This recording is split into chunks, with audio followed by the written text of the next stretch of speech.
I told myself I was going to leave this Courtney, Clenney, Christian Obumseli case alone, considering what we heard about with Christian Obumseli. But one of my followers on Twitter has sent me something and was just basically asking, was I going to do a video about Courtney Clenney? And I'm sitting here saying to myself, what video can I possibly do about her? So I just went and typed her name into Google, and I came across this update where her team is now claiming that she acted in self-defense when she killed her now deceased boyfriend. And I'm sitting here saying to myself, up here they go. Here we go. They're basically saying that he was in the wrong and he was the aggressor, even though we all saw the video where she was the aggressor.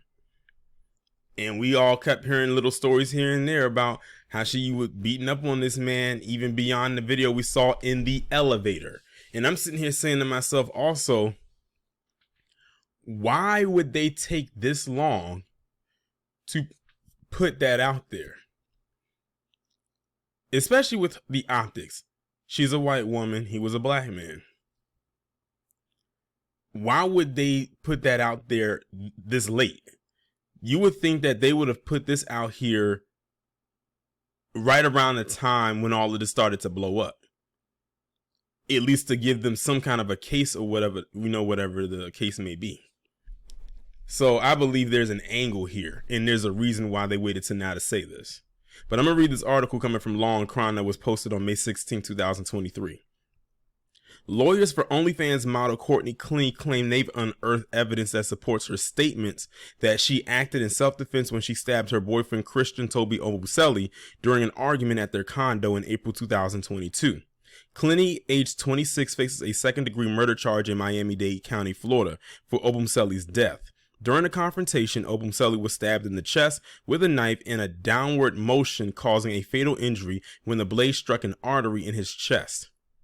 Prosecutors said Clenney gave inconsistent statements about the stabbing, including allegedly stating, "I really don't know if this was justified at all."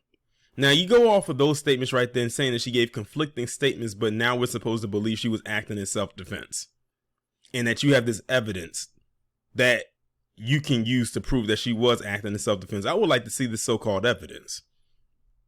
Both sides agree that the relationship between Clenney and Obumseli was toxic and tumultuous, but that is where the alignment between the party ends.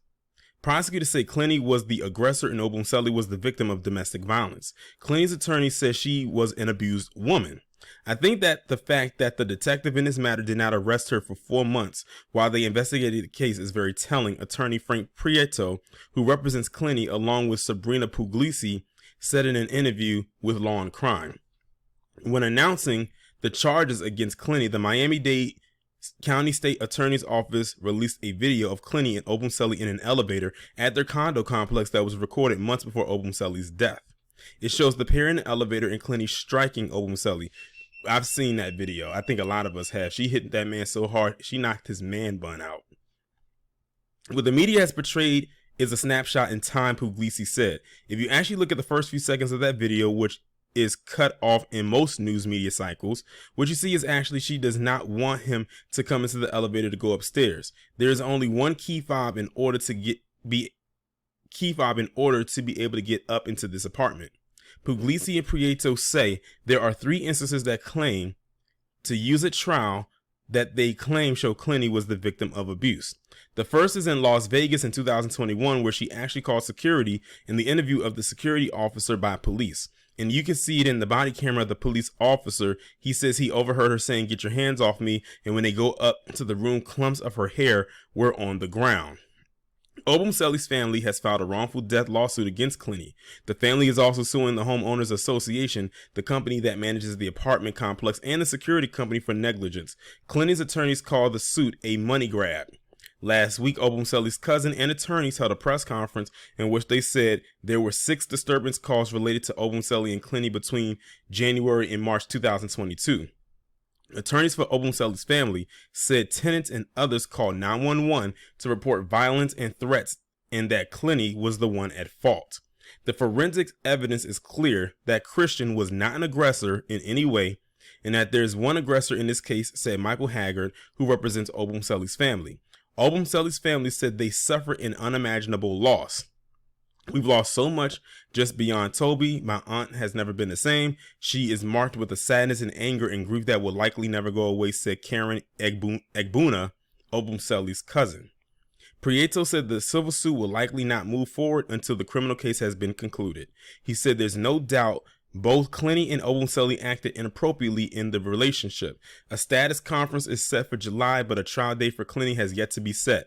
She remains behind bars without bail, awaiting trial. So that's the article right there.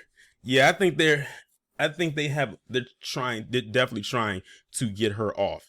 And I actually had brought this to Kid Gravity's attention. He already had knew about it, and he said it's because of them lawsuits. And then when I read this article, those lawsuits that the family is doing is what appeared in the article towards the end. And now they're talking about this. Because, see, they know that if they can get her off on this so-called claim of self-defense, that family can't really sue for money, especially if they get her off on the claim that she was defending herself and is successful for whatever reason.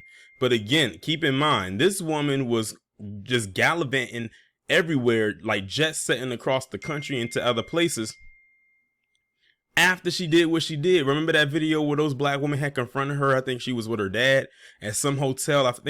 I want to say it was Hawaii. I can't remember where exactly it was. It was some tropical looking place.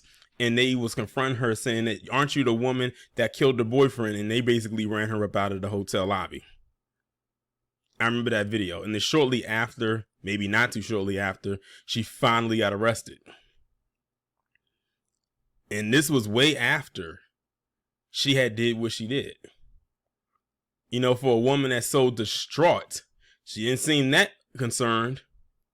She was out there living her best life. As a matter of fact, right after, didn't she post some stuff, some content on her OnlyFans account? Now, when you look at her picture right here, and you think about how she looked when she was free, out and about, they look like two different people. You know, in the pictures on Instagram, she looks all glammed up, mainly due to makeup and filters. But right here, she looks like like a plain Jane. It's amazing. I said it's amazing the wonders that makeup and filters online can do for a person. But I just want to bring this to your attention. Again, I'm not really following the story because, again, we know about Obumseli's past and the stuff that he has said. Some very off-code stuff that has kind of deterred us from leaning in on this story. But I thought it was very interesting that they talk about how this was a self-defense claim now. I don't know which way it's going to go. I don't know if it's going to work in her favor or not, or if it's going to work in the favor of the family where they don't find, where the judge doesn't rule in her favor. And I guess they'll just go from there.